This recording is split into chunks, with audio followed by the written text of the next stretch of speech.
Welcome back to the channel. My name is Paul Mackay and I'm here today with a Japanese friend, Fujicolor, spelt the American way color, so Fujicolor. Fujicolor 100, a Japanese import, a slow color film, a fantastic color film, and one that we're going to run through today, the pros and cons and how to get the best out of this emulsion. Whether you are new to film photography or a long-time analog enthusiast, our channel covers all things film, from tips and tricks, film reviews to how-to videos. Subscribe now and keep those notifications turned on so that you never miss a beat. Happy shooting!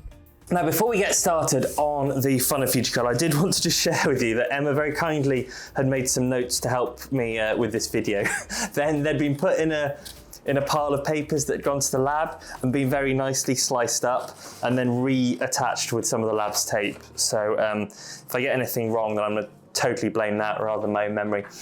But yes, Fujicolor 100. Now, of course, one of the first things you'll notice is that there's a lot of Japanese writing on this. That's because we actually import this specially for you guys from the Asian market, where it is its natural place to live and be sold. It wasn't marketed heavily outside of Asia. Now, of course, we have Marina in our lab as lab manager, who lived, studied in Japan for many years, shot a lot of photography, and this was one of her go-to films for color 100, so sunny days. For sunny, bright days, this was one of her go-to films. She says she treats it pretty much like Ektar. You probably would Ektar, Kodak Ektar, which is also 100 speed.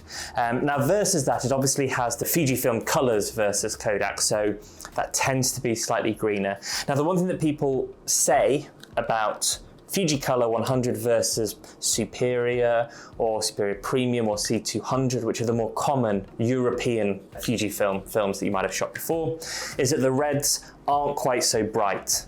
They're a bit darker, they're a bit more dramatic, but they're not quite so bright. Blues similarly not quite so bright, but you'll get a very punchy, very strong image from this because of it.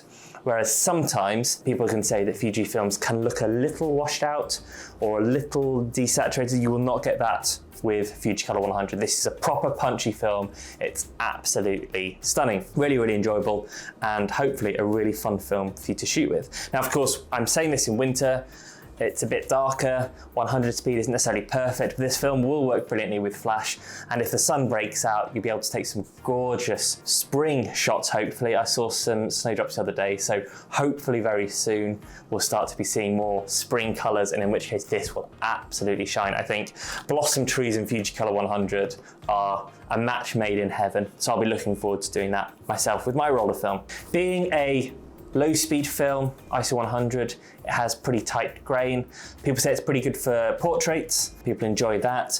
Reviews have talked about the fact that it curls quite a lot after it's dried. I haven't home developed it myself, but that's one thing to watch out if you do a lot of home scanning, but it's not unmanageable. It's just something to be aware of, as always, when you just suddenly get the coming through and over the top. Now, we've only had this film for a little bit, so there's only one customer review at the moment. Hopefully you guys can help populate a lot more sample photos with it. But that review is very, very positive. It feels like a fantastic film. Now, as always with Fujifilm films, how long can we get this film for? How long will it last? How much will it cost in the future? I have no idea, but I'm not gonna worry about that. I gave up on worrying about Fujifilm sometime last year, I think. It's still fresh for 2.5 years. Hopefully we can find a lot more stock at a reasonable price, and hopefully there'll be a lot more to go with it. But until then, regardless of that, please do enjoy this film, treasure this roll of film, shoot with it, share it with us, the results you get, and let's build the community understanding of Fujicolor 100. That's it from me for now. Thank you so much. I'll see you again soon.